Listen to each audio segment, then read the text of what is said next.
pero muy buenas noches, bienvenidos a la Casa de los Leuco, la casa de esta familia de periodistas integrada por el señor Diego, Alfredo, quien les habla. Muchos temas calientes y vamos a estar absolutamente en todos. Enseguidita nomás desde el espacio donde habitualmente les cuento dónde estoy parado desde el punto de vista editorial, voy a tratar de argumentar por qué a esta altura, por más que investigue la justicia, nunca sabremos cuántos son los millones de dólares que tiene la fortuna de Cristina Fernández de Kirchner. ¿Cuántos de los que tiene Lázaro Báez son de Cristina Fernández de Kirchner? Es descomunal el nivel de dinero que en estos años han hecho, y una de nuestras invitadas de hoy tiene mucho que ver con este tema porque sigue muy de cerca algunas de las causas, como es Silvina Martínez, abogada de Margarita Stolbizer. Enseguidita nomás vamos a hablar de algunos temas en particular con ella y con todos nuestros invitados. Y además, esta noche un amigo de la casa ha venido ya varias veces a este programa, a pesar de que vive en España, es periodista, es escritor y sobre todo es hincha de Boca. El señor Martín Caparrós está esta noche con nosotros también, por supuesto. Y hablando del tema de la corrupción, tenemos la gran posibilidad de tener aquí con nosotros la responsable de la Oficina Anticorrupción de la Argentina, Laura Alonso, que ha impulsado infinidad de causas y con algunas novedades respecto de la ley de ética pública. De eso hablamos en instantes.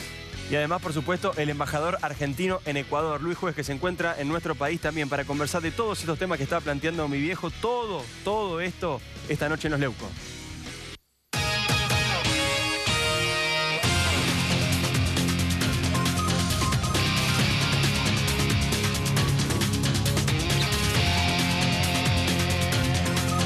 Muy bien, pero antes de comenzar con el programa, como es habitual, ya viene la columna de mi viejo, obviamente. Nos hacemos eco de lo que está ocurriendo en México, trágico terremoto.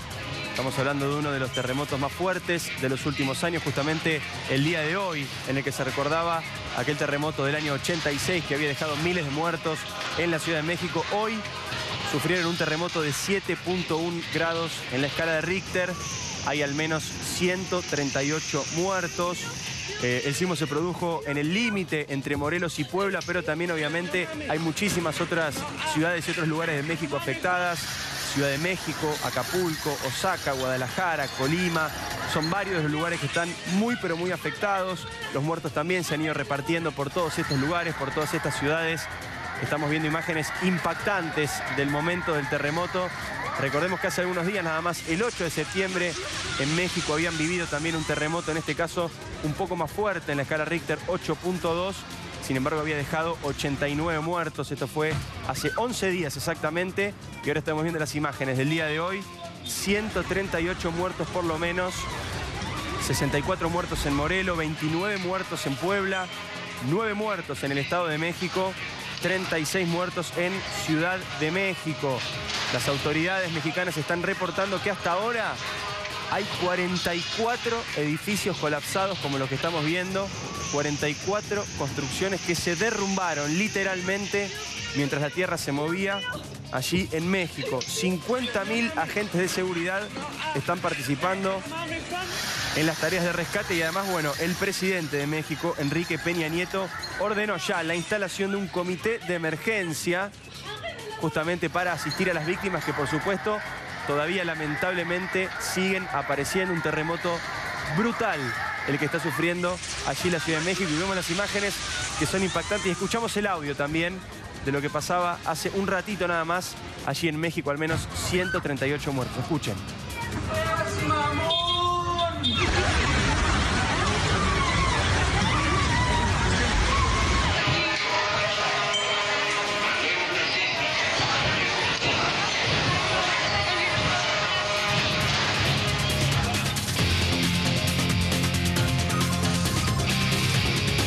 Pero la naturaleza también azota en otros lugares y está José Bianco, el meteorólogo que tiene justamente la señal Todo Noticias. En este caso en Puerto Rico, esperando la llegada de otro huracán, también de grado 5, María en este caso. José, buenas noches.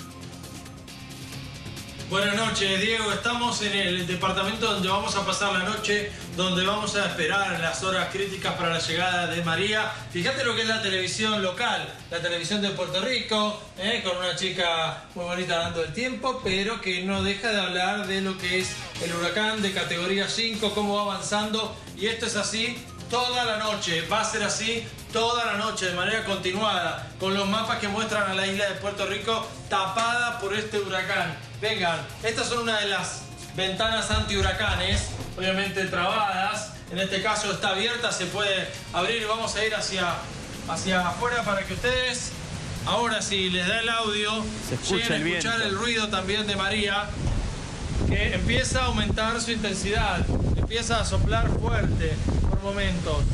Esto es San Juan de Puerto Rico ahora. Muy coqueto, muy linda la pileta, muy lindo todos los amenities, pero atención porque las palmeras no van a quedar, el agua va a ser marrón seguramente si el mar crece y la tapa.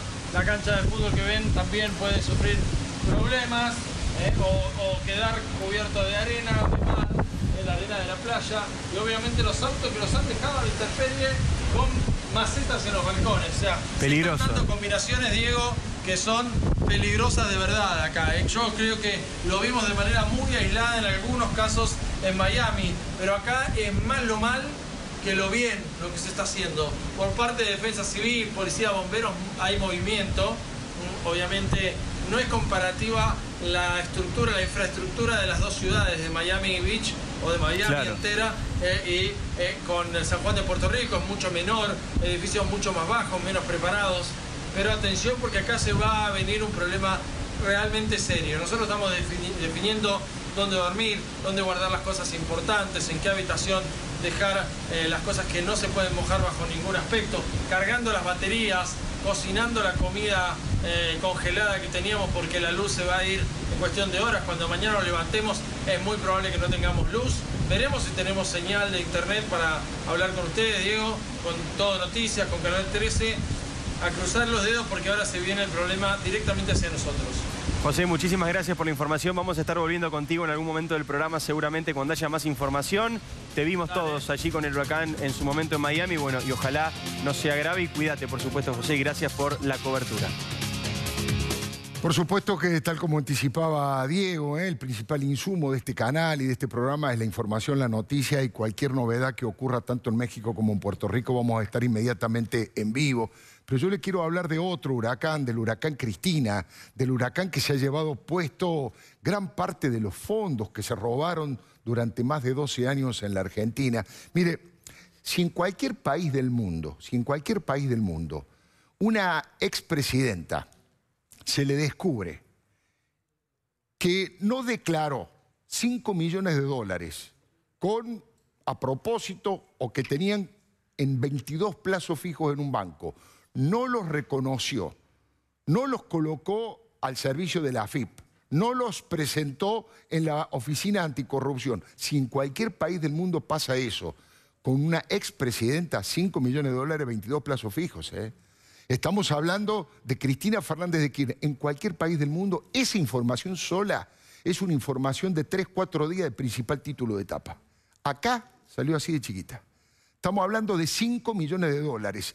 Fue una primicia anteayer en el programa de Luis Majul, y es Silvina Martínez, que está hoy con nosotros y con ella vamos a hablar, la que también ha participado de este trabajo de investigación en donde se ven los 22 plazos fijos en Santa Cruz. Mire, le vamos a mostrar 2 nomás simplemente, pero están todos los certificados de plazo fijo del Banco Santa Cruz, 22 por 5 millones. Si en este caso lo que estoy tratando de demostrar es que es tan grande la dimensión, tan grande la cantidad de dólares, que estamos empezando a naturalizarlo, y sí, aparece 5 millones, bueno, 5 millones más, una mancha más al tigre. Mire, si en cualquier país del mundo a la hija de la expresidenta Florencia Kirchner le descubren en su caja de seguridad del Banco Galicia otros casi 5 millones de dólares termosellados, no los anteriores, otros 5 millones de dólares termosellados, también se generaría un impacto desde el punto de vista de la opinión pública increíble. Acá casi que ya nos olvidamos que estaban las cámaras ahí cuando abrieron la caja de seguridad de Florencia Kirchner, que no trabajó nunca en su vida, y tenía casi 4.600.000 dólares, 660.000 dólares en esa caja de seguridad. Después la madre quiso dar explicaciones y dijo no, que en realidad eran de ella, pero que le había pedido prestada la caja de seguridad. no aclare que oscurece, señora. 5 millones no denunciados como plazo fijo, de 22 plazos fijos. 5 millones de Florencia Kirchner. Si en cualquier país del mundo el hijo de ese matrimonio presidencial, Máximo Kirchner, denuncia, declara en su declaración jurada firmada por Víctor Manzanares, su contador, que bueno, hoy está preso, pero era su contador, que tiene de gastos diarios 57.000 pesos, el hijo del matrimonio presidencial Máximo, declara que gasta 57.000 pesos por día, realmente es una cosa vergonzosa, humillante, como si nos trataran de tontos, sobre todo porque el año anterior había declarado que gastaba 45.000, pero por mes.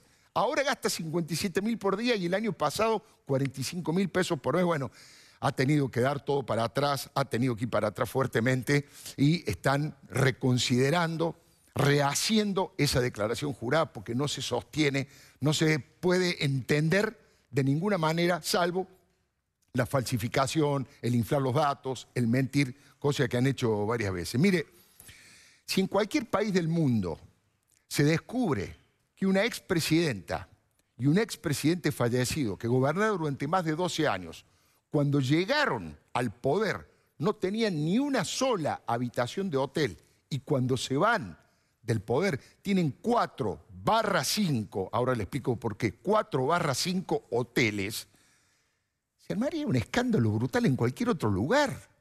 Sería descomunal la repercusión que esto tendría. Ha ido teniendo este tema repercusión, pero hay una sensación como que los argentinos nos vamos acostumbrando. Ya es común, ya ni nos permite dialogar o escandalizarnos por una cosa de este tipo. Y estamos hablando de que no tenía ni una sola habitación de hotel. El Alto Calafate tiene 103 habitaciones. Los Sauces, las Dunas, la aldea, esos tres están en Calafate, el lugar en el mundo de Cristina. La aldea que está en el Chaltén, otro lugar bellísimo de la Argentina. ¿Y por qué digo 4/5?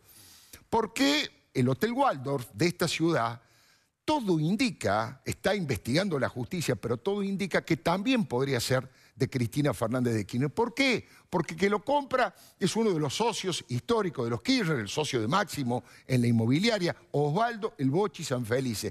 Paga 6 millones por ese hotel y todo su patrimonio es de 3 millones. Por lo tanto, las cuentas mucho no cierran. Y fíjese, apenas lo compra el Bochi Sanfelice, el Waldorf empieza a llenarse, entre comillas, de pasajeros que se alojan ahí. Lo pongo entre signos de pregunta. Se alojan allí, pero pertenecen a la empresa, a ver, adivina qué empresa. Odebrecht, la empresa más corrupta del mundo. Fíjese que Odebrecht paga todos los meses una cantidad de habitaciones en el Waldorf Hotel, por eso digo 4/5 hoteles, porque muy probablemente lo veremos, ese no lo quiero asegurar, pero lo veremos.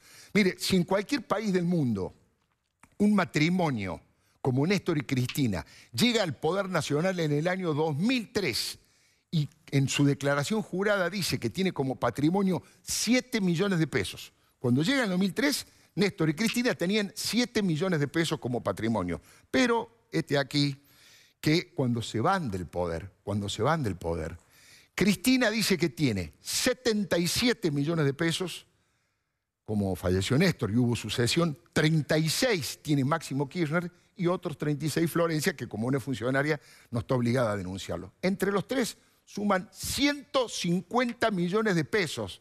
Recuerde que subieron con 7 y fueron empleados del Estado desde hace 30 años, porque en 1987, hace 30 años, Néstor asumió como intendente de Río Gallegos, después gobernador, después presidente, Cristina diputada, senadora, presidenta. Todo el tiempo han trabajado de empleados públicos, han trabajado funcionarios del Estado. Y en 2003, de los 7 millones de pesos que trajeron, se van con 150 millones. Digo, en cualquier país del mundo, esto hubiese llevado a los principales personajes de lo que estamos hablando seguramente a la cárcel. En realidad, al irse del poder, además de llevarse estos 150 millones, que ahora vamos a hablar, es lo blanco, es lo que reconocen solamente. Ahora vamos a hablar un poquito de lo que se sospecha, de lo oculto, de lo que no se muestra. Pero cuando ellos se van del poder, dejan un país muy malo, dejan un país con 12 millones de pobres, dejan un país con una inflación descontrolada, dejan un país partido con una grieta de odio y cargado de autoritarismo. Ahora, a los argentinos, o por lo menos a una gran parte de los argentinos, les fue muy mal con los Kirchner. A ellos les fue muy bien, muy bien. Y no solamente a ellos, a Néstor y a Cristina, a Máximo y a Florencia. Prácticamente todos los funcionarios del gobierno de Cristina Fernández de Kirchner están acusados por casos de corrupción y todos, casi todos son millonarios. Mire, hay algunos honestos, pero hay que buscarlos con lupa, se lo aseguro. Es impresionante. Yo digo que con Néstor estaba tan concentrado el poder que también estaba concentrada la corrupción. Robaba a Néstor y lo que él decía. Cuando muere Néstor, todo el mundo dice, y ahora nos toca a nosotros. El que empieza con todo eso es Amado Vudú, porque Amado Vudú va a operar para quedarse con Chicones por orden de Néstor Kirchner. Pero cuando Néstor Kirchner se muere, se ve en el expediente claramente, se acelera la operación, porque Amado Vudú dice, bueno, Néstor se murió, ahora me toca a mí. Ahora me toca a mí. Y eso pasa prácticamente en todos, con todos los funcionarios, todos millonarios. En una época el peronismo le llamaba movilidad social ascendente a esto, ahora tiene otro nombre. Yo digo que esto es solamente lo blanco, porque si uno va a las cuentas de Lázaro Báez, convertido, ya lo ha contado varias veces Diego en algún informe, en el tercer terrateniente de la Patagonia, tiene territorio, tiene terreno, tiene estancias, tiene tierras 13 veces superiores al tamaño de la ciudad de Buenos Aires. ¿Usted escuchó eso? 13 veces superior al tamaño de la ciudad de Buenos Aires son las propiedades que tiene Lázaro Báez. Ni hablemos de los casi 1000 vehículos, entre ellos una alta gama, una flota de vehículos negros al estilo La Mafia de alta gama que realmente son espectaculares. Casi 1000 vehículos. La pregunta es la siguiente, de toda esa fortuna que hizo Lázaro, ¿cuánto es de Néstor? ¿Cuánto es de Cristina? ¿Cuánto le toca a Máximo? ¿Toda esa fortuna es de Lázaro Báez o también hay una parte que en algún momento Cristina se la va a reclamar? La verdad que esto demuestra que estos 12 años fueron claramente el gobierno más corrupto de la historia democrática argentina, o por lo menos desde el 83 a la fecha.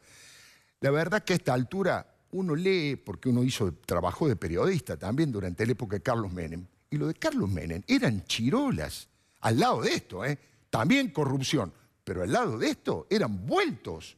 Ha sido impresionante la corrupción por su dimensión, por su extensión territorial y por su profundidad, lo que han hecho los Kirchner. Ahora, cuando uno la ve a Cristina tratando de explicar lo inexplicable, en medio de una entrevista que era un intercambio de preguntas y de mentiras, ¿usted se acuerda lo que dijo Cristina cuando le preguntaron acerca de esta fortuna que le insisto con la cifra porque es alucinante? 2003, 7 millones de patrimonio. Se retiran del poder 150 millones. Escuche la explicación que da Cristina y tiene la intención de que nosotros le creamos. Fíjese. En realidad, siempre con nuestro estudio nos hemos dedicado a la adquisición de propiedades, a la locación de las propiedades, a plazos fijos. La evolución del patrimonio ya fue evaluada y fue juzgada por los peritos de la Corte, no por cualquiera. No es que se sobreseyó un expediente así a tontas y a locas. Fuimos sobreseídos y finalmente se está investigando ahora sobre los mismos bienes. Bueno, ahí hay varias mentiras juntas, ¿no? Es impresionante la cara de acero que tiene Cristina y el estómago para decir con toda claridad, fuimos sobreseídos, ese tema ya está. Mire, dos cosas. Norberto Yarvide, uno de los jueces más corruptos de la Argentina, está bien, la sobreseyó hasta el 2009, la investiga por enriquecimiento ilícito. El doctor Canicova Corral la sobresee hasta el 2012.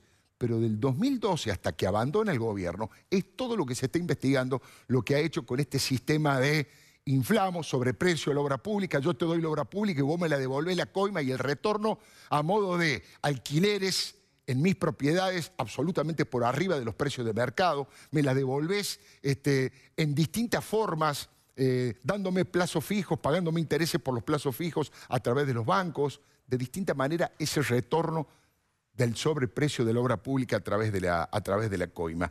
La verdad que a esta altura hay una significativa porción de la sociedad que está pidiendo juicio, castigo y condena para Cristina Fernández de Kirchner. La principal pregunta que hace, no digo toda la sociedad, una porción importante de la sociedad, la principal pregunta que se hace es, ¿va a ir presa de verdad alguna vez Cristina Fernández de Kirchner, que ha generado semejante nivel de corrupción colosal? No estamos hablando de un ministro que se queda con una coima. Estamos hablando de un sistema que, como ha dicho el fiscal Gerardo Polichita, Cristina está acusada de todo. Polichita la define como la jefa de una asociación ilícita que tomó por asalto el Estado con la idea de saquear el Estado. Asociación ilícita. Por supuesto, enriquecimiento ilícito, coimas, lavado de dinero, malversación de fondos públicos. Es impresionante, tiene 3 procesamientos, va rumbo al 4.º procesamiento, va rumbo a un juicio oral y tal vez a un segundo juicio oral. No estamos hablando de algo que pasa así nomás, aunque insisto, la teoría de esta humilde columna. Parece que nos estamos acostumbrando, parece que hemos naturalizado y que todo más o menos vale lo mismo. Ellos han demostrado, mire, ya ni siquiera es ideológico, es un tema casi psicológico, una bulimia de poder y de dinero insaciables. Hay un video que para mí lo pinta de cuerpo entero desde el punto de vista de su pensamiento a Néstor Carlos Kirchner. ¿Se acuerda? Cuando prácticamente demuestra excitación frente a una caja de seguridad. Cuando veo estas cajas, éxtasis. ¿Vos sabés que esta estaba allá dirección Abril? Mirá. Lo habrán filmado, ¿no? Sí. Sí. No. Cuando veo estas cajas, éxtasis. ¿Vos sabés que esta estaba allá dirección Abril? Mirá. Lo habrán filmado, ¿no? Sí. Sí. No. Ay. La verdad que parece que si estuviera frente a una mujer bellísima, parece que estuviera frente a una obra de arte, parece que estuviese frente a un paisaje maravilloso que lo conmueve y uno siente éxtasis de felicidad por la belleza. No, Néstor Kirchner sentía éxtasis por la caja de seguridad y encima pregunta, ¿no lo habrá filmado, no? No, sí, lo filmaron Néstor Kirchner. Lo ha visto toda la Argentina, lo que pasa es que parece que algunos no se acuerdan porque han demostrado un nivel de codicia que yo no recuerdo. Por eso creo que han sido mucho más los buitres de Río Gallegos que los pingüinos de Río Gallegos. Son capaces de vender a la madre y a las madres de Plaza de Mayo por un puñado miserable de billetes sucios. Eso es lo que han demostrado durante este tiempo. Por eso le he puesto el frente para la valija, no el frente para la victoria. Y además han sido los que más han utilizado y han fomentado la industria de los bolsos. Todo el tiempo andan con bolsos cargados de plata. De Ushuaia a La Quiaca, de norte a sur, desde Milagro Sala hasta Lázaro Báez, pasando por José López. Todos con bolsos porque es tan grande la magnitud del choreo, que los tienen que andar arrastrando a los bolsos porque no le están. La verdad que a esta altura creo que la asociación ilícita entre la familia Kirchner y la familia Báez explica gran parte de la corrupción en la Argentina. Cristina dice en una parte de la entrevista que tuvo que ellos le pagaban alquileres y que un alquiler no significa que seamos socios en una situación. Bueno, la verdad que a esta altura uno se pregunta ¿por qué no reconoce que sí eran socios? Sí eran socios Lázaro Báez y Cristina y Néstor Kirchner. Uno de los casos es en la propia hostería La Aldea, ahí en el Chaltén. Cristina es la dueña del terreno y Lázaro Báez es el dueño del edificio del hotel. Si eso no es sociedad, no sé cómo se llama. Valle Mitre, que es la sociedad que administró 3 de los 4 hoteles del Kirchner Resort All Inclusive. Valle Mitre también tenía que ver con Lázaro Báez.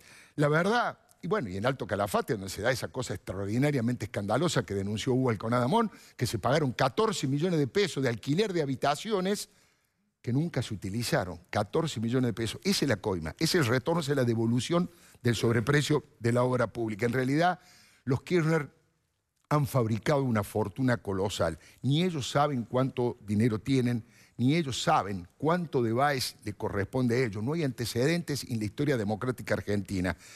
La verdad que, como dice la doctora Elisa Carrió, produce asco moral. Hay un olor nauseabundo cada vez que uno se mete en una de estas causas para ver. La única duda que nos queda es si Cristina volverá y será millones. No sabemos si volverá. ¿Que será millones? No tengo ninguna duda. Millones de dólares. Le doy mi palabra.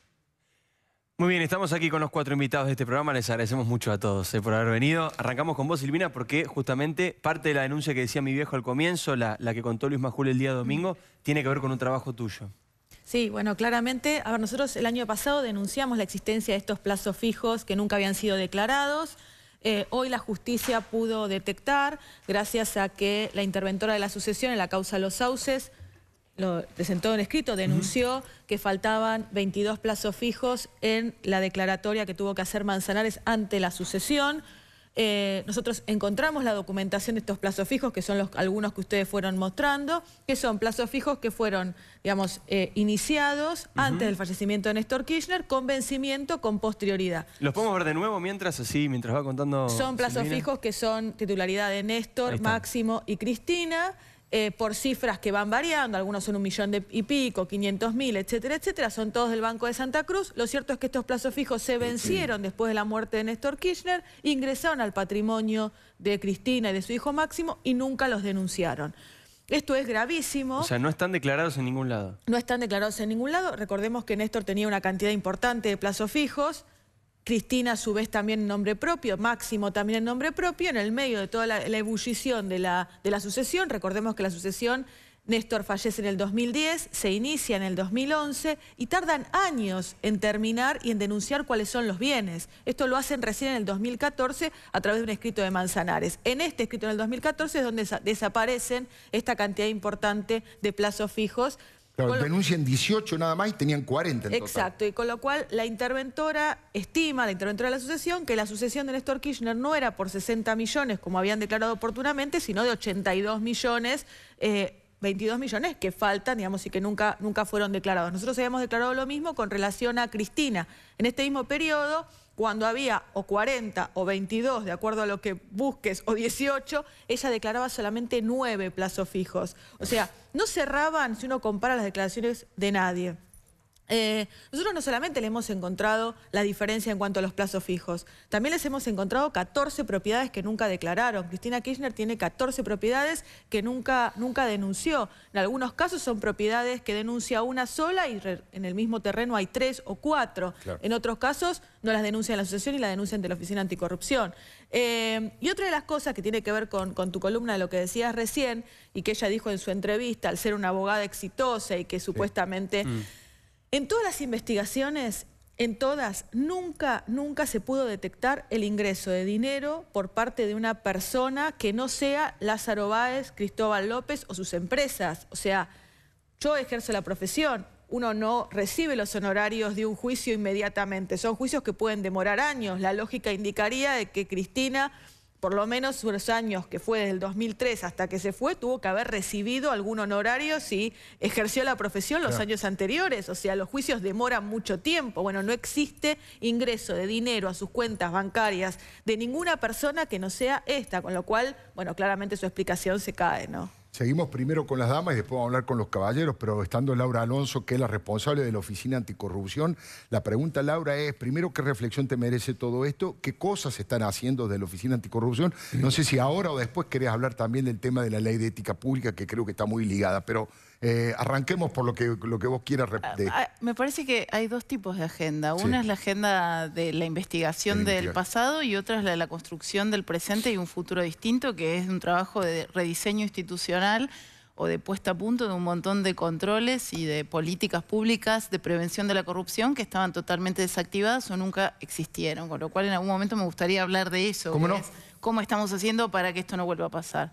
Además de todo lo que se dijo acá, nosotros ya hemos dicho en los expedientes judiciales, lleva mi firma los escritos, adelante de los jueces, que Lázaro Báez no era socio de Cristina, era un empleado de los Kirchner. No. El dinero de Lázaro Báez es de la familia Kirchner, es un prestanombres, es un empleado, no es un socio. Así que quiero corregir gentilmente ese aspecto y está dicho en el expediente judicial. Nosotros hemos pedido que la señora Kirchner sea indagada por lavado de dinero en la causa de la ruta del dinero acá, que tiene preso a Lázaro Báez, al contador Manzanares, a Pérez Gadín, Jorge Chueco y toda una cantidad de personas y personajes. Pero además te agrego dos datos de color.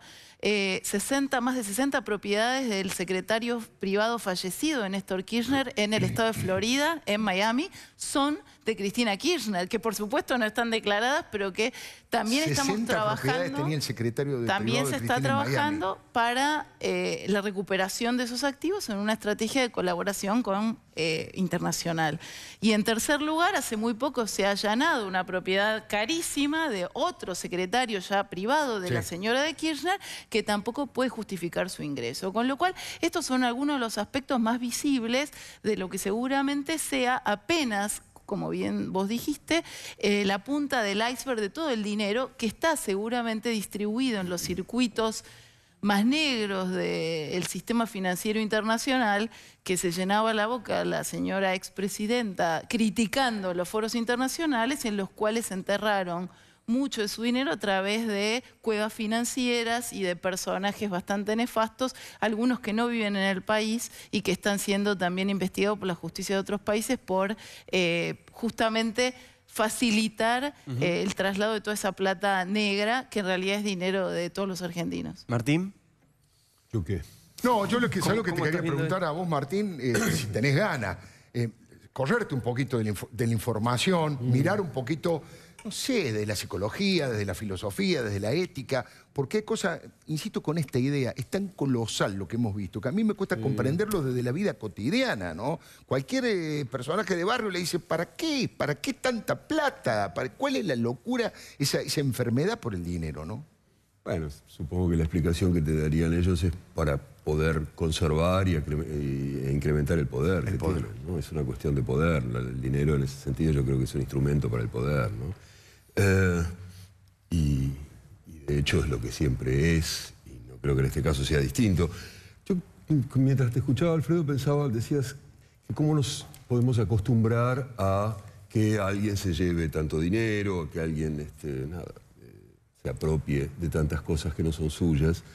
Pero yo creo que la cuestión aquí es más sistémica. A lo que nos acostumbramos no es solo a eso.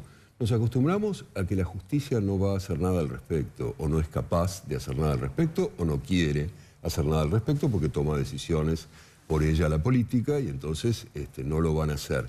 Y eso es lo que a mí me parece más preocupante. O sea, me parece efectivamente preocupante que haya gente que delinca, pero se supone que esto la justicia está para eso. La justicia está para eso y nosotros no creemos en que la justicia esté para eso. Los argentinos en general yo creo que no lo creemos.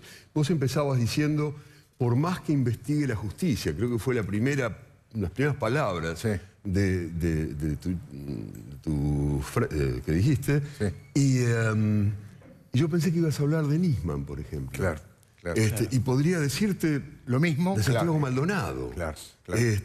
Entonces, el problema es que por más que investigue la justicia, en general creemos que no va a llegar a nada. Que en principio no va a llegar a saber qué pasa y que en muchos casos, aunque sepa qué pasa, no va a actuar si algún sector político no la empuja a actuar. Entonces, es muy grave que haya gente que se afane hasta los floreros, pero mucho más grave me parece para la vida institucional del país es que no podamos confiar en la justicia. Yo decía el otro día, sin justicia no hay país, hay que refundar. Digo, alguien tendría que tomarse muy en serio la idea de refundar la justicia en la Argentina, empezar de nuevo, así no va. De nuevo con independencia. Pues ¿Y cómo te lo imaginas a eso? ¿Cómo te imaginas esa? Es que no lo sé, yo no soy para nada experto en la cuestión, pero creo que es la condición sine qua non, es la condición absolutamente indispensable. La justicia es la forma de que los problemas entre los ciudadanos se resuelvan de una manera más o menos civilizada, más o menos pacífica, más o menos calma. Si vivimos, como creo que vivimos, en este estado de crispación y de conflicto permanente, es porque no podemos creer en esa forma de resolución civilizada de los conflictos. Entonces los resolvemos todos a los gritos, a las piñas, a la violencia de distintos tipos. Sin justicia no hay sociedad. No hay sociedad, no hay república. Yo tengo una pequeña idea y una pequeña esperanza, pero se la quiero preguntar al doctor Luis, que no solamente se llama juez de apellido, sino además que es abogado.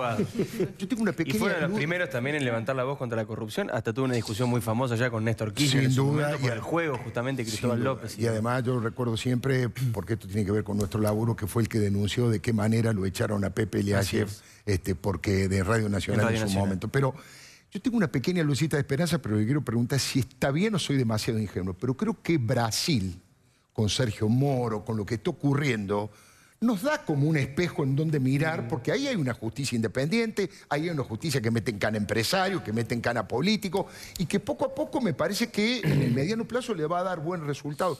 ¿Es un ejemplo, algo que nos puede dar esperanza, doctor? Sí, pero no estamos mirando el fenómeno judicial de Brasil. No lo estamos mirando. De hecho, que nuestros jueces, hay una duda sistemática si realmente los tipos han ido a preguntarle a Moro cómo es el tema, cómo funciona, cómo el tipo se dotó de atribuciones y facultades para poder investigar, qué facultades tiene. Y la verdad que Moro es uno de los tantos magistrados que tiene la justicia brasilera. El tipo agarró una parte de la ley que la podía haber agarrado un juez de Río de Janeiro y sin embargo no sucedió. Claro. Pero la justicia nuestra, yo creo que Caparrós lo ha planteado, ha puesto la pelota en la mitad de la cancha. Este es el problema. El problema central de la Argentina no es el Parlamento, no son los diputados y los senadores que no funcionan, no es el problema nuestro es la justicia. La gente tiene la certeza que la justicia no va a hacer nada. Yo te escuchaba con el relato, Alfredo, cuando vos decías, en el 2004, yo le decía a Néstor Kirchner que Jaime me decía que recaudaba para él. Claro. En el 2004, y lo decíamos en la justicia. En el 2005 lo denunciamos a Cristóbal López y él me decía que le había financiado la primera campaña electoral para que llegara a ser intendente de Río Gallegos a Néstor Kirchner, y de ahí para adelante todas las campañas electorales lo había hecho con el juego. En el 2006 poníamos en evidencia que la empresa que habían construido a partir de algunos negocios como electroingeniería era la que financiaba y monopolizaba la obra pública. Pero no es que lo decíamos en los medios de comunicación ni veníamos a hablar a los leucos, lo decíamos en la justicia.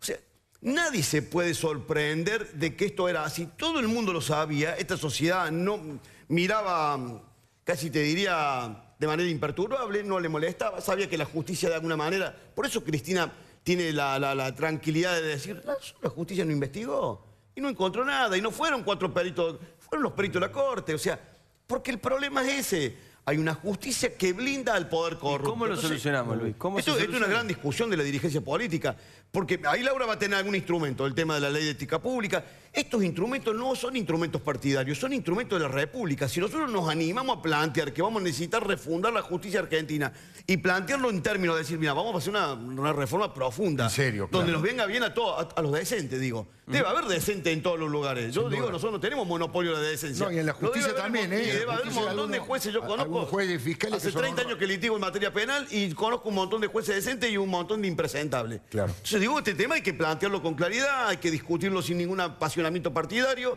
y animarnos a decir que este es el cáncer que tiene la Argentina. Para tener dirigentes políticos vos tenés que tener una justicia que garantice impunidad e inmunidad. Entonces, ese es el problema central. Martín, una sola aclaración, que después Laura, el problema no es solo a nivel de el juicio o el control de la dirigencia política, es a todo nivel. Quiero decir, los empresarios. Cualquier ciudadano sabe que no tiene recurso a la justicia porque no funciona. Cualquier ciudadano, digo, un amigo que me contaba cómo alquiló su casa, no le pagaron durante 1 año y medio, la justicia no hizo absolutamente nada. Es una tontería, pero tonterías como esas hay todo el tiempo. Y a eso me refiero también cuando digo, sin eso la sociedad no puede resolver con cierta calma sus conflictos. Y crea esta sensación de indefensión y de violencia. Claro, la justicia federal, que es la que estamos hablando, pero también la ordinaria, la comercial, todo. En general, no funciona, da la sensación de que no funciona. Laura, vos tenés instrumentos, dice el doctor. Bueno, pues por lo todos tenemos un montón de instrumentos y una agenda de trabajo, como bien se ha planteado acá. Todos coincidimos en que la cuestión de la justicia es esencial, es fundamental para... Pero no hacemos nada.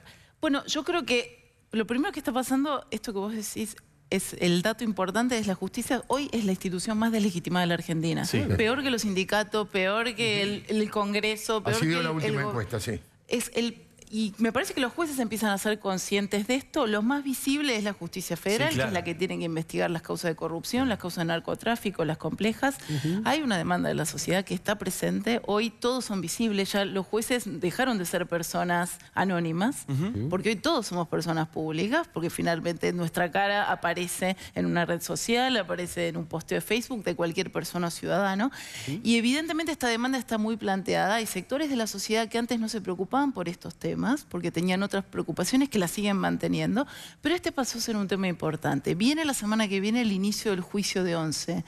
En 15 días se inicia el juicio contra Vudú por Chicones, Vudú y todos sus secuaces. Nosotros vamos a participar como querellantes en estos juicios. Tenemos el año que viene los juicios de Cunita, enriquecimiento ilícito de Milani, enriquecimiento ilícito de José López, enriquecimiento ilícito de Romina Piccolotti. Probablemente, quizás el año que viene, o si no en el 19, el juicio oral contra Cristina Kirchner como jefa de una asociación ilícita. No hay dudas de que esto va a pasar, porque en los expedientes la información está y el impulso a las causas va a suceder. No, te retomo. ¿Cómo mejorar en términos institucionales? El Congreso tiene que debatir la reforma del Consejo de la Magistratura. En ese sentido creo que no hay dudas, porque hay que cambiar la forma en que seleccionamos los magistrados. Hay que trabajar en las reformas de aceleración o aceleración de los procesos judiciales, porque en BAES, solo en la ruta del dinero, tenemos contados más de 210 incidentes presentados solo por BAES en esa causa, para entorpecer y para alargar los procesos judiciales. Entonces hay mucho trabajo para hacer que se puede encarar en este... Y yo creo que es un buen momento que estamos haciendo. ¿Vos tenés conciencia de que todos estos juicios que vos citaste, que van a empezar a partir de ahora, tienen que ver con acciones del gobierno anterior? Es muy fácil para muchos ciudadanos pensar que se trata de una nueva injerencia del poder político en la justicia para que ataque a sus rivales. No, yo no para creo que eso no sea así, tiene que haber una recomposición mucho más amplia. Estoy absolutamente de acuerdo con vos. Si no, decimos más de lo mismo, pero del otro lado. A algunos les gusta más, a otros les gusta menos. Pero ¿sabes por qué Laura agrega una cosa? Porque iba justamente algo parecido a lo que plantea Martín. Está hablando de la naturalización. Totalmente naturalizado por periodistas, ciudadanos y demás, que los jueces van a ir acompañando el ritmo de las urnas. Digamos, está clarísimo porque lo vivimos además, que cuando ganó Macri en 2015, de golpe había una fiebre investigativa descomunal que se frenó cuando Cristina empezó a tener buena imagen. Cuando ocurrieron las PASO, que Cristina le fue mal en las elecciones, otra vez una corriente de procesamiento, elevación a juicio. No estoy diciendo que haya sido el gobierno que lo haya motorizado. Lo que estoy diciendo es que los jueces hoy siguen el ritmo de las urnas. En por eso, primero, las urnas son importantes. Entonces, este es el primer dato. O sea, que uno no puede escapar, que la presión de la sociedad es un dato importante. El segundo es la agenda legislativa de reforma, porque sin agenda de reforma esto es imposible. Hasta ahora se ha suspendido un juez. Yo vengo hace mucho tiempo, y somos varios los que lo venimos planteando, que las declaraciones juradas, patrimoniales, de los jueces y de los fiscales tienen que ser públicas y estar en internet como están la mía, la de Cristina Kirchner, la de los diputados, digamos, la de los senadores. Yo le sumaría la de los dirigentes sindicales no también. Están en internet? Claro. Entonces, ¿por qué descubrimos que hay un juez federal que es multimillonario? Freiler, por ejemplo. Que ha sido suspendido y va a enfrentar un juicio. Pero probablemente no sea el único, y no solo en ese fuero, como también fue planteado acá. Entonces hay un montón de puntos de agenda. Ahora, cuando uno va al Consejo de la Magistratura a ver la división de las representaciones y los votos, para lograr un voto más que te lleve justamente en un proceso investigativo donde está recontraprobado, con un camarista federal súper enriquecido que no lo puede justificar, bueno, hay una parte del sistema político que se resiste a eso. Y este es un punto a plantear. Por eso vuelvo a la discusión de las urnas. Porque hay un cambio de demanda social. Yo estoy convencida de que hay un cambio de demanda social y eso debe seguir reflejándose en las urnas para poder promover estas reformas. Y es el Congreso también el que tiene que dar esa respuesta. Silvina y Luis Juez. Sí, yo lo que agregaría, además de todo esto, un poco la contracara, ¿no? Porque la verdad que, a ver, yo litigo, pero más allá de litigar, a ser amiga de tribunal, colaboro con todas estas causas judiciales, a la par que ellos, ¿no? O sea, analizo las pruebas, un poco para ayudarlos y veo el cúmulo de trabajo que tienen, también veo la carencia de recursos, la verdad que es así. Por ahí como pasa en cualquier organismo del Estado, ¿no? Lamentablemente, pero es así. Es impresionante. No tienen ni el sistema informático adecuado, ni los recursos tecnológicos, ni la gente. Para que por ahí tener un software necesario para analizar una prueba, tienen que hacer una licitación y demora meses. Todo eso también es importante y también es necesario que se cambie, ¿no? Bueno, vimos el domingo en PPT, por ejemplo, que no se sabe ni siquiera cuántos prófugos hay en la Argentina. Exactamente. Ya no es que estamos tratando de agarrar. No sabemos ni cuántos hay. Claro. Bueno, eso mismo es muy común. O sea, un juez que no se comunique con otro, mucho menos vaya a comunicar a un organismo del Estado para decir lo que sucede con un prófugo. Entonces, hay reformas necesarias, pero yo creo que la mejor manera de hacer una reforma en esto que todos coincidimos que es necesaria hacer, es que en la mesa estén sentados todos los actores, ¿no? Y que sea mediante consenso. La verdad que fuimos testigos en los últimos años que en pos de mejorar, entre comillas, la justicia, hablo de la época del kirchnerismo, trataron de hacer una justicia dicta. No digo que sean las mismas intenciones de este gobierno, pero creo que necesitamos sentarnos todos en la mesa, abogados, jueces, políticos, la sociedad civil, organizaciones, etcétera, para plantear cuáles son las reformas necesarias y estar todos medianamente de acuerdo, ¿no? Luis, para ir cerrando este tema, ahora tenemos otro. A ver, la experiencia de 30 años ejerciendo el derecho penal me dice que cuando un magistrado tiene que elegir entre mejorar la computadora y cobrar los viáticos, cobra los viáticos. Esto es así. Entonces, la excusa que no tengo los instrumentos, no tengo la herramienta, es un verso terrible, mentiroso, y yo no voy a entrar en esa... La verdad, si el tipo no lo quiere, no lo tiene porque no quiere, porque prefiere los viáticos, prefiere el pasaje, prefiere así está. Y la decisión, cuando está en manos del magistrado, estamos jodidos. O sea, tener una cabeza de un poder judicial. Entonces, cuando nosotros decimos que tenemos que reformar, tenemos que arrancar con la cabeza, tenemos que sentar al presidente de la Corte y discutir a la Procuradora General, que hoy en este caso, y discutir estas son las cosas. Porque la verdad, si no vamos, viste, siempre estamos atrás de la causa. Y en esto que dice Caparrós es muy cierto. La gente tiene la sospecha que la causa se mueve, como dice el Diego, conforme a los plazos electorales, porque no hay tipo que intuye, que olfatee el poder más que un juez federal. Los tipos saben, vienen por dónde viene el viento y se van acomodando conforme van armando la vela para el lado que venga el viento. Entonces, cuando el viento deja de soplar, terminan arriando la vela. Entonces digo, ese es un tema que hay que plantearlo con mucha claridad. Yo digo, ¿y las elecciones sirven? Sí sirven, pero también sirven para establecer agenda. Yo soy de los que creo que resuelto el problema del 22 de octubre, este tema es el tema central de la Argentina. Este es un tema que hay que ponerlo en la agenda, que hay que discutirlo, no por los temas de Cristina, porque hoy es Cristina, mañana puede ser otro, antes fue Menem, ¿entendés? Seguro, y nosotros decíamos, después de Menem no se puede robar más, ¿viste? Porque la verdad lo que robó Menem es un escándalo. Y resulta que estos tipos terminamos pidiéndole disculpas. Tengo un pasacalle que dice, perdón, Carlos. Entonces digo, esta es la realidad. Entonces, yo soy de los que sostengo que nosotros necesitamos, este tema es un tema de agenda, es un tema que supera el gobierno, es un tema que tiene la dirigencia en su conjunto. Hay dirigentes honestos de todos los actores políticos, de todos los colores políticos. Entonces hay que instalar esta agenda. Por supuesto que el gobierno tiene que tener la voluntad y la dinámica y también la iniciativa de plantearlo. Si no, este tema... Vamos siempre a correr atrás de las causas. Ahora, hoy Cristina, mañana va a ser otro. Pregunta antipática. ¿Realmente estamos todos de acuerdo en esto? ¿Quiere la sociedad esto? ¿Se banca la sociedad como en Brasil que un presidente en funciones deje su cargo por una investigación de corrupción? ¿Que el expresidente que acaba de terminar vaya preso? O como pasó, por ejemplo, en Perú también. ¿Se banca eso la sociedad argentina? Está claro que no. Pues también es, digamos, hay una cuestión cultural que evidentemente no. Está claro que no, porque la Argentina es así, el argentino es así. Solamente le interesa la corrupción de vez en cuando y cuando se meten con su bolsillo. Yo no tengo la misma opinión que el doctor. A ver. Genial. Genial. Pues, y nos conocemos hace muchos años y hemos discutido. Y están en el mismo espacio político, o sea que no, pero hemos sea. discutido cuando yo estaba en la sociedad civil y era el intendente y demás. O sea que hemos tenido, tenemos una larga historia. Y Laura, manejando un día... dudaba de la decencia y la cuestión de nuestras declaraciones juradas y yo tuve una gran discusión en que quiero hablar con vos, quiero contarte, mirá, esto es el máximo nivel de transparencia que pudimos conseguir en el Estado, porque tampoco éramos Copperfield, no podíamos hacer magia, pero esto hemos llegado al máximo de lo que nos daban las disposiciones legales. Y lo discutimos con una altura increíble, ¿no? Yo lo que creo, yo estoy, leo bastante otros temas, no generalmente lo que sale en el día a día. Leo los diarios, pero también leo otras cuestiones. O sea que son más sanas que nosotros. Yo creo que hay un pensador que está analizando qué está pasando en politólogo, que es cura al mismo tiempo, Rodrigo Sarazaga, que está analizando qué pasa en los sectores populares en la Argentina. Hay un cambio de demandas y expectativas en los sectores populares muy, muy interesante, que no es solo con el plan social me alcanza, y no, me doy cuenta que con el plan social en realidad estoy condenado a ser pobre toda la vida y marginal. Entonces quiero progresar, quiero estar mejor, y eso está empezando a ser estudiado, rastreado, encontrado, y ahí está.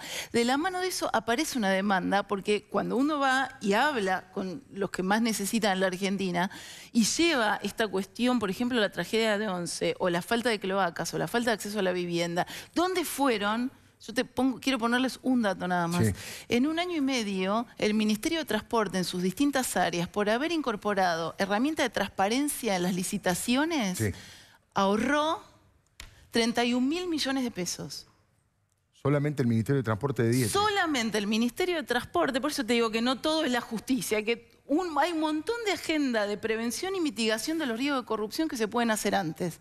Entonces, si podemos demostrar que poniendo transparencia en las licitaciones ferroviarias, de vialidad y demás, se ahorró en 1 año y medio 31.000 millones de pesos, toda esa plata es la que le falta a los pobres. No estás y de acuerdo, la gente hoy se da cuenta de que eso es así. Dígalo. Yo sinceramente creo que también hay diferencias que son de tipo, no sé si generacional, no quiero decirlo así, pero me parece que hay una aspiración a vivir distinto en la Argentina que está siendo amargada en los sectores populares y no en perdón, y no quiero pelearme en esto, cierto pesimismo de la clase media urbana ilustrada, en el cual yo también me he sentido inscripta muchas veces. No, la porteña en todo caso. Nos tenemos que ir a cortar un ratito, pero te escuchamos.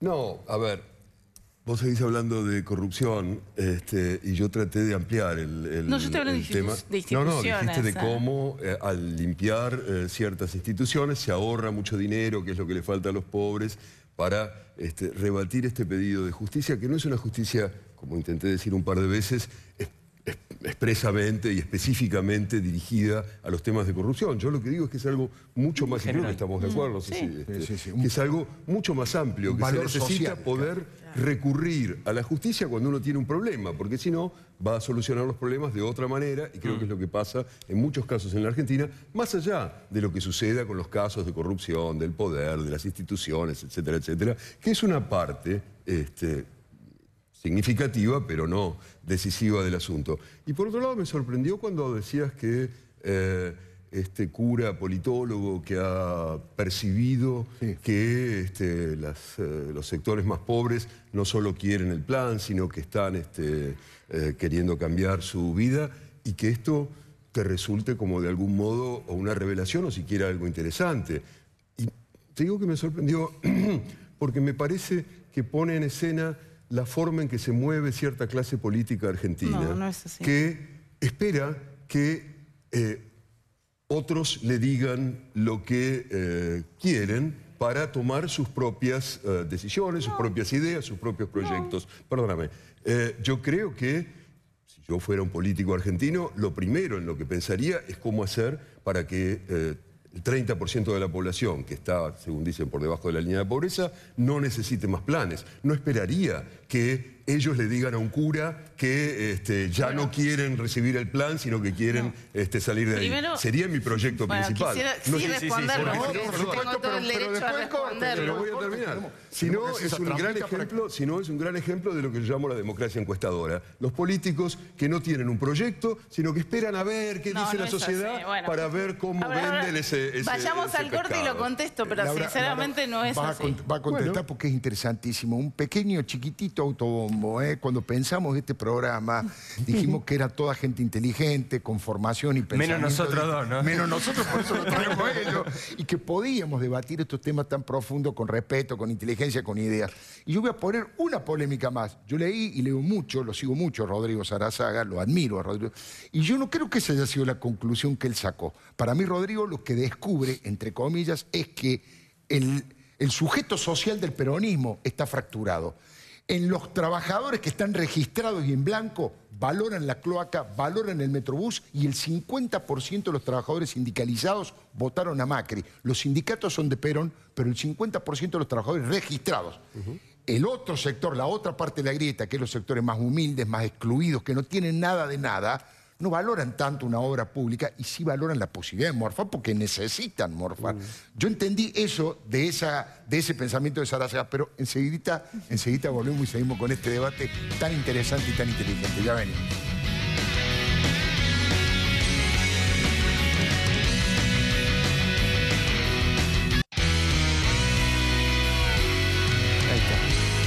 Bueno, la gran posibilidad... Deberíamos haber transmitido el corte, te digo, pues siguió toda la charla. Pero Laura había quedado en uso de la palabra para responder un poco lo que le había planteado Martín Yo creo que Caparra. no es una epifanía, me parece que lo que se está demostrando es que la sociedad argentina está cambiando, esto está demostrado estadísticamente, la estratificación social de la Argentina está cambiando, las demandas cambian con eso, y la política, a ver, la sociedad es la que inventa los momentos políticos, no es que el liderazgo viene de Plutón y caer acá, ¿no? Son procesos mucho más profundos que creo que se vienen manifestando hace mucho, pero aquí hay un plan de desarrollo de la Argentina y sin instituciones, sin una justicia independiente, estoy de acuerdo, eficiente, no solo independiente, que sea eficiente, que podamos medir los resultados de la justicia en todos sus fueros y para atender todos sus problemas. No vamos a resolver el problema del desarrollo, que es para incluir a un 30% de los argentinos que viven bajo la pobreza y la indigencia. Eso lo tenemos que lograr con instituciones de calidad que sean efectivas, que cumplan el rol para el cual fueron creadas. Hoy tenemos un problema serio en todos los fueros judiciales, pero generar empleo, atraer inversión, fortalecer, mejorar la calidad de la educación pública, el acceso a cloacas. Estamos discutiendo en la Argentina que una gran cantidad de los argentinos no tienen acceso a cloaca o al tendido de gas. Todas estas discusiones son las que están vinculadas justamente con esto. Tener un Banco Central independiente, aunque no lo crean y les parezca muy alocado, es una manera de luchar contra la corrupción, porque la inflación es el mejor aliado de la corrupción. Entonces, 40% de inflación anual te generaba que un contratista del Estado se sentara cada 3 meses con el funcionario encerrado en un escritorio a renegociar el precio. Entonces, hay un montón de cosas que se están trabajando de manera holística, sistémica, integral, y por supuesto que falta mucho más. Pero todo pensado en el marco de un proyecto de desarrollo inclusivo para que el 30% de los argentinos que hoy están afuera del sistema económico puedan incluirse y puedan vivir mejor. Otro tema interesantísimo. Vamos a aprovechar el nivel de neuronas, el nivel neuronal. Quiero tener el tema de la grieta, como quieran llamarlo, pero desde este punto de vista. Cristina, en la conversación con Novarecio el otro día, planteaba lo siguiente. Ella decía, y lo dijo en estos términos, prefiero mi Argentina, prefiero mi país, decía Cristina, porque a mí me decían yegua, puta y montonera y no pasaba nada, y ahora los pibes van presos, ¿sí? Pero quiero ilustrar además con otra de estas cuestiones que tiene que ver con, bueno, lo que plantea mi hijo el otro día. No es lo mismo cuando se trata de un Estado a través de programas de televisión estatales o propaganda pública o manifestaciones en la calle persiguiendo, insultando o estigmatizando a un periodista que algún dicho, algún desaforado en una marcha pública. ¿Qué quiero decir con esto? Se ha ido individualizando el insulto del sujeto y Cristina dice que ahora el gobierno busca por Facebook, investiga a la gente a ver qué dice y qué no dice. Pero miremos a Cristina para entender esta introducción, vamos. Cuando te empiezan a mirar en los Facebook para ver qué pensás, cuando te empiezan a mirar el Twitter, ¿sabés qué? Me hacen acordar los que te agarraban la agenda en los allanamientos para ver a quiénes podían agarrar. No es democracia. Cuando te empiezan a mirar en los Facebook para ver qué pensás. ¿Saben qué? Me encantan las redes sociales. Me meten en el Facebook y como hay gente que pone cualquier cosa en el Facebook, uno se entera también de cualquier cosa. Miren, ¿qué nos dice hoy en su Facebook?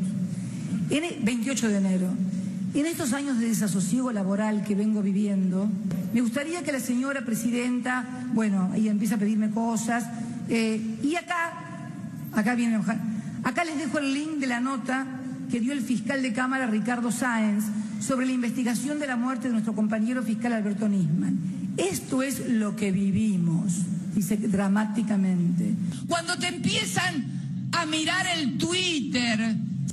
Voy para finalizar a recordar un tuit que alguien me dedicó el día 8 de septiembre del año 2013. Y me decía, por los acontecimientos del día de la fecha, te podés ir, y me mandaba a un lugar que es el lugar por donde nacemos, todos los seres humanos, de mi mamá era el lugar, y además agregaba en forma inmediata, sos una hija de una señora que se gana la vida de mala manera. No es democracia, es precarización de los derechos. Esta edición es nuestra, es de Agustín Prinetti, que lo puso en Twitter y hoy lo veíamos y lo quería mostrar. Digo. Muy interesante la edición con ese doble discurso, ¿no? Pero la pregunta queda planteada también respecto de hasta dónde se puede invadir la intimidad de las personas, hasta dónde es las redes sociales, Facebook, Twitter, la posibilidad de investigar amenazas a un presidente o a quien sea. Y la diferencia entre insulto y amenaza también, que no es lo mismo. ¿Cómo debe moverse el Estado en este sentido? No sé si quiere arrancar Silvina, que habla menos. Dos cosas con relación a esto. Primero, me causa gracia escucharla, ¿no? Yo fui víctima, o sea, la señora presidenta en su Twitter de la Casa Rosada publicó la dirección de mi estudio para que vayan los manifestantes a escracharme. O sea, llegamos al límite de que la que estaba amenazando y escrachando a una persona era la propia presidenta del Twitter oficial de la Casa Rosada. ¿Por qué? Porque la estábamos denunciando en lugar de darles explicaciones que tenía que hacer. Eso por un lado. Segundo, yo creo que hay que diferenciar. Me parece que estamos en un nivel de violencia generalizada en algunos casos y que está mal naturalizar esto de que cualquiera puede decir cualquier cosa en una red social, en forma anónima o por ahí amenazar. y me parece mucho más a lo que tiene que ver con la investidura tanto de funcionarios públicos o el presidente. O sea, creo que eso no está bien y me parece bien que lo investiguen y me parece bien que si se detecta algún tipo de amenaza, que es lo lógico, no es invadir la esfera privada. Diferente era que uno pueda opinar libremente sobre política de un presidente o lo que fuera y lo vayan a buscar porque está opinando en contra. Me parece que no es lo que está ocurriendo. Lo que está ocurriendo son casos de amenazas que no llegan a nada, que son por ahí personas que no están bien, pero que, bueno, está bien que se investiguen. Esa es mi opinión. ¿Alguien más quiere opinar sobre este tema? ¿Alguna idea respecto Porque de acá me parece que el problema acá es lo que plantea Cristina en la conversación con Novarecio. Cristina dice, insisto, que es lo mismo el insulto de un desaforado en un cacerolazo, que le dice yegua, etcétera, lo que se le ocurre en el momento, con 678, la discriminación de la policía oficial, el escrache público en la Plaza de Mayo a periodistas fomentado por organizaciones políticas, el escrache que sufrió Silvina Martínez, el abuelito amarrete que había comprado $10, las cadenas nacionales, lo que veíamos recién, desde el Congreso de la Nación, la presidenta en cadena leyendo el Facebook de un individuo. Digo, me parece que no es lo mismo una cosa que la otra. Yo estaba pensando en algo que seguramente no importa en absoluto, pero que referido a este tema estuve como viendo con cierta sorpresa el mes pasado, en un país donde realmente el Estado interviene sobre las redes sociales para callarlas en buena parte de los casos. En China, el mayor país del mundo, probablemente en la sociedad que de algún modo va a definir cómo va a ser el siglo XXI, las redes sociales extranjeras, digamos, están prohibidas. O sea, no puedes tener acceso, no tenés acceso ni a Twitter, ni a Facebook, ni a Gmail, ni a Google, ni a una cantidad de lugares.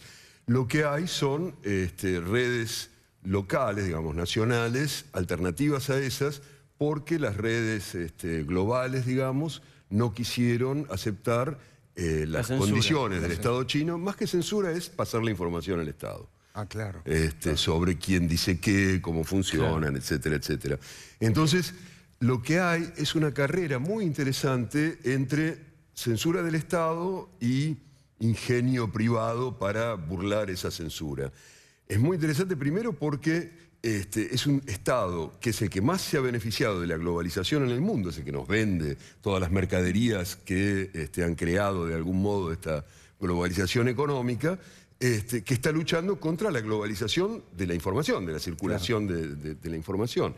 Y lo que hacen es bloquear estas redes. Entonces, los ciudadanos lo que hacen es, los que quieren por supuesto, suscribirse a estos VPN, estas redes virtuales privadas, que lo que hacen es que te cambian la dirección IP, y entonces, en vez de que parezca que te estás conectando en Shanghai, donde yo estaba, parece que te estás conectando en Tokio. Entonces, desde Tokio sí tenés acceso a Twitter, a Google o a lo que sea. Impresionante. Ya anunciaron que en 2 o 3 meses el Estado chino va a prohibir o va a bloquear el acceso a las redes virtuales privadas. Y alguien va a tener que inventar alguna otra cosa para poder acceder a todas esas redes. Creo que esa carrera entre un Estado realmente censor y una población que de algún modo trata de superar esa censura es súper interesante y anuncia los tiempos que vienen, ¿no? Pero a mí me parece que lo que planteaba el Diego con respecto a la declaración de Cristina... Diego, ya te bautizó falta que diga Diego Armando. Y es bien cordobés, el artículo es bien cordobés.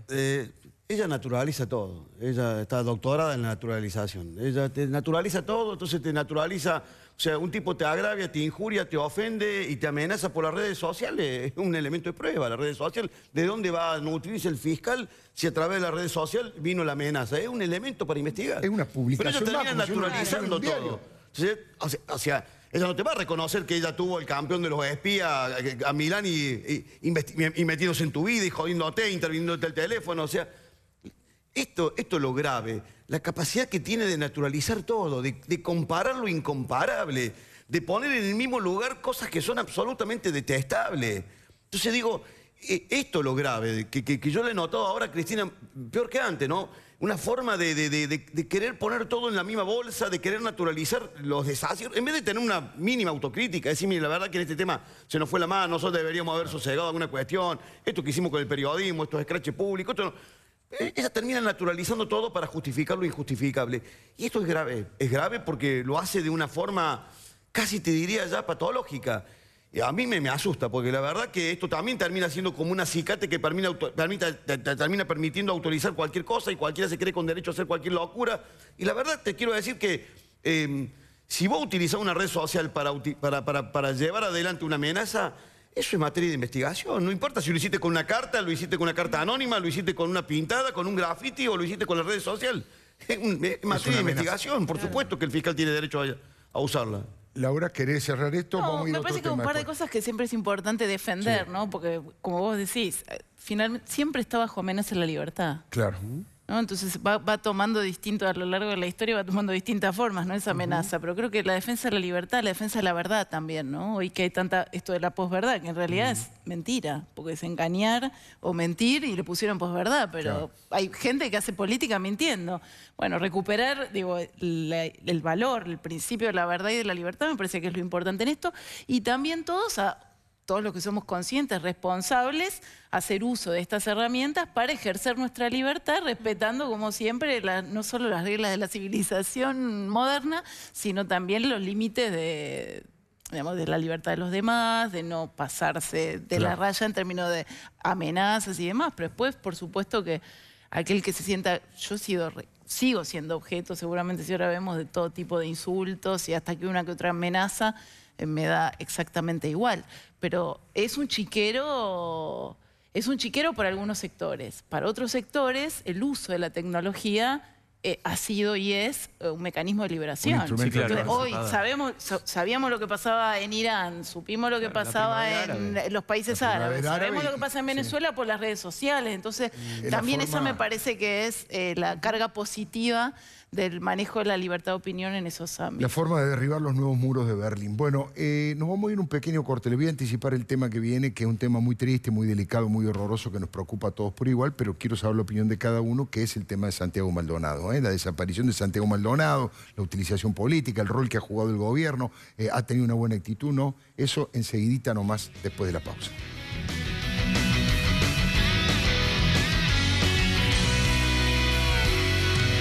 Bueno, seguimos con esta mesa interesante. No nos queda una barbaridad de tiempo, pero no queremos dejar de tratar un tema tan delicado y tan grave. No sé si doctor Juez quiere arrancar con el tema Santiago Maldonado, que es la reflexión en estos momentos de lo que está pasando, cómo se encaró, qué rol está jugando cada sector político. Esto viene a colación de lo que dijo Caparrós cuando arrancó la conversación, el tema de la justicia. O sea, hoy le estamos pidiendo al Ejecutivo, le estamos pidiendo, loco, pedirle al juez y a la fiscal. Y si el juez no tiene instrumento, no tiene herramienta, que se lo brinde la Corte. Y si la fiscal no lo tiene, que se lo dé la Procuradora. O sea, la instrucción de una causa, sea la de Santiago Maldonado... A ver, digo, primero, todos queremos que aparezca... No digo, no sé, mira, no voy a decir que todos queremos que aparezca Santiago Maldonado, porque sé que hay tipos que no le... Es más, necesitan que no aparezca. Y que están especulando de la peor... con una basura, con un nivel de... Porque la verdad que el nivel de politización que ha tenido este tema... Ahora, conclusión, en democracia no puede desaparecer nadie. O sea... La investigación de la causa la tiene la justicia. La fiscal le falta instrumento, no tiene herramienta. La procuradora tiene que procurarle los medios para que esta mujer pueda desempeñar su tarea. El juez lo desbordó. Bueno, la Corte... Entonces digo, ahí te das cuenta del nivel de justicia que tenemos. Entonces después le empezamos a pedir respuesta a quien no te la puede dar. Y yo también que parte del cambio cultural tiene que ver con esta cuestión. Porque la independencia de los poderes es parte también de un cambio cultural. No podéis tener injerencia en un poder como el... Porque si no, después te van a acusar de haberte metido para fallar a favor, para que el juez determine tal cosa. Yo te digo, el tema de Santiago Maldonado es un tema que nos duele y ver cómo se ha instalado y manoseado por un montón de tipos que nunca les importó absolutamente nada. Nunca. Yo era intendente de Córdoba cuando estalló Cromañón. Y desesperado como intendente, me acuerdo, hablaba con Aníbal Ibarra y tuve una conversación con Néstor. Jamás escuché que dijera, che, estos 200 y pico de pibe, jamás lo escuché. Era intendente de Córdoba cuando chocó el tren de 11, digo, los 52 muertos de 11. Jamás escuché que los tipos se condolieran. Entonces digo, no se puede joder con estas cosas.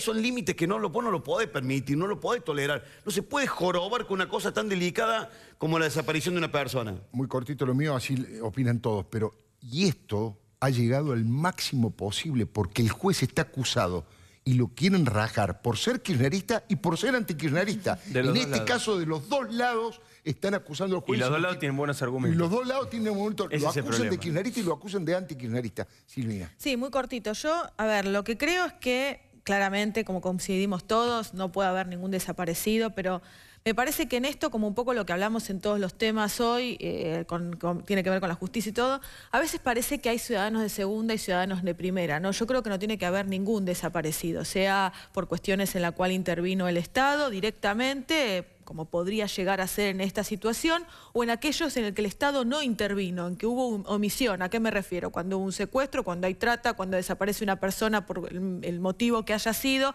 y que no se la encuentra, cuando vemos tantos casos que hay de eso. Yo creo que en cualquiera de esos casos el Estado es responsable por acción o omisión, más allá de lo que tenga que ver por la justicia. Pero creo que tenemos que darle la misma importancia a todos. No estoy de acuerdo con la politización de un caso. Me parece que en estos casos así, del que fuere, creo que todas las fuerzas políticas se tendrían que unir en la medida de lo posible, más allá de las diferencias de ideología, y tratar de aportar algo, no meter palos en la rueda para que en definitiva se complique todo. Sí, puntualmente, una pequeña observación, ni siquiera llega crítica con relación a la actuación del gobierno. A mí continuamente necesito como ciudadano, no ya digamos como alguien que trabaja con un político, sino como ciudadano, reforzar la idea de que hemos cambiado, ¿no? Continuamente lo necesito particularmente. Así como no me gusta cuando Cristina, digamos, ataca a este gobierno cuando ella hizo cosas, digamos, terribles y parece que no se diera cuenta, tampoco me gusta cuando este gobierno se mira en el espejo de Cristina como diciendo, bueno, porque, a ver, frente a eso cualquiera va a ganar. Yo lo que espero de mi gobierno, porque es el gobierno que nos gobierna a todos, es que actúe en las medidas de las circunstancias o en las alturas de lo que tiene que ver un tema. En este puntualmente, a mi criterio, al comienzo de la situación dejaron bastante que desear. Entonces creo que después lograron un poco entender la dificultad o la problemática de esto, le dejaron ventaja al kirchnerismo y estamos en esta bola de nieve que parece difícil de parar. Martín.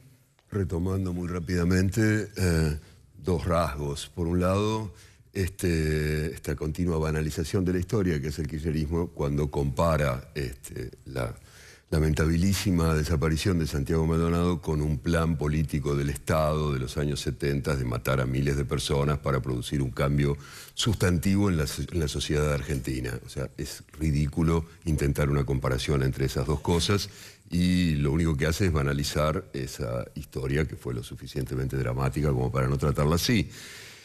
Por otro lado, por el lado del gobierno, me parece que insisten en tropezar una y otra vez con la misma piedra. Quiero decir, en pensar que pueden mirar para otro lado cuando hay problemas que tienen que ver con los derechos humanos, que fue lo que hicieron cuando quisieron cambiar el feriado del 24 de marzo, que fue lo que hicieron cuando... El 2x1. Cuando quisieron aceptar, digamos, tan fácilmente lo de la Corte con el 2x1, y que fue lo que hicieron al principio de esta cuestión.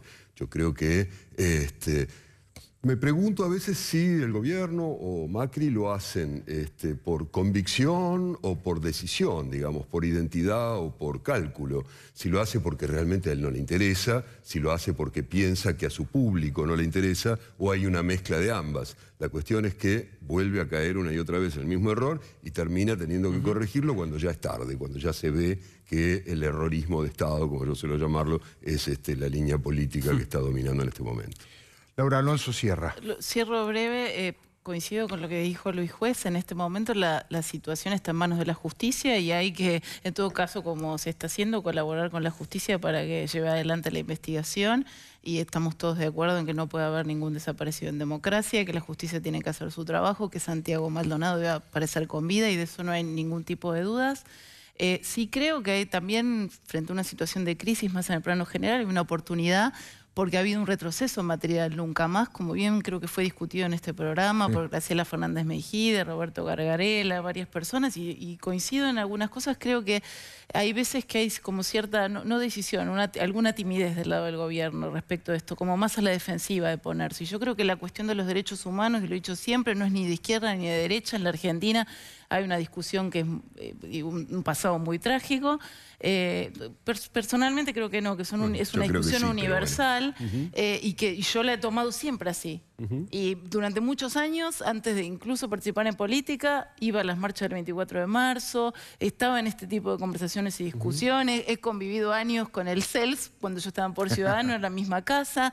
O sea, no es una agenda ajena para mí, al contrario, a mí me duele mucho y por eso he tratado de hablar poco y nada de esto para que no se sienta que hay una politización del tema. Y por eso creo que hay que ser prudente, hay que calmar las aguas. Esta no es una discusión de pasiones, de emociones, es una discusión de instituciones y hay que construir confianza. Evidentemente se está revelando también todas las incapacidades o discapacidades estatales que hemos heredado, que hemos sabido construir entre todos como sociedad y que las tenemos que resolver todos también, todos juntos, con la responsabilidad que a cada uno le toca en el lugar que está en ese momento. Nos quedamos con las ganas de seguir escuchando más porque realmente de verdad ha sido enriquecedor para todos nosotros y apasionante. Muchísimas gracias por haber venido aquí a la Casa de los Leuco. Muchas gracias. Ya venimos, vamos a brindar con Fernet en un ratito nada más.